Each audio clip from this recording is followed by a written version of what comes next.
Hello, I'm Paul Zaychuk. I would like to talk to you today about the outward rotation of the supporting leg when a sideline kick is thrown. The side kick, the hook kick, or the roundhouse. Okay? Now, different styles are different. In some styles, for instance, for a side kick, the leg would come up like so, and the supporting leg would only turn out when the kick is thrown. That's not what I'm going to be talking about. I'm going to be talking about the supporting leg turning as soon as the chamber comes up. Okay? So, if you would look at my feet, side kick chamber comes up, leg turns away and back. Roundhouse chamber comes up, turn away and back. Okay, same thing on the other side. My legs are parallel right now. Roundhouse chamber, turn. Side kick chamber, turn. Okay? Now, a lot of people have issues with their knees when this turnout takes place. Sometimes the hips, sometimes the ankles, but very often the knees. Okay? So we're going to examine what's going on to get a better understanding of it. Okay? We're going to try right now a classic ballet turnout. So what I want you to do is keep your feet together, heels together, toes together. You would keep your heels together and turn your toes out. Okay? You may only do 90 degrees. You may do 100 degrees. You may do 75 degrees. Okay, but whatever you can do, if you were to bend your knees, you would be able to bring your toes out more. Okay, now if you try to extend your knees are not extending completely. Okay, the reason for that is because the turnout is initiated by your toes. Okay, especially when the knees are bent. The turnout is not initiated by the hips. Now the correct way to do it is to initiate the turnout from the hip. Okay? The goal is not so much how far your toes travel in a circle, but how much rotation is allowed by your hip joint. Okay? So, looking at that one more time, everything's together. Small angle, bend the knees, larger angle. Can't extend the legs. Okay? Now, what does that have to do with kicking?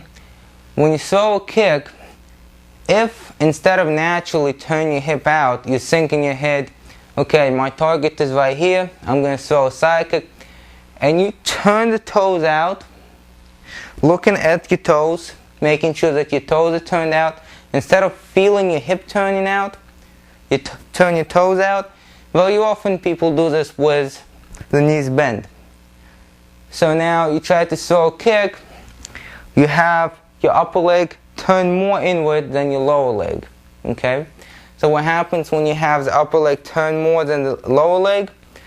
There's problems at the knees. Okay? The ligaments and sometimes even the tendons, if they're not flexible enough, are going to get hurt. You're going to get injured. Okay?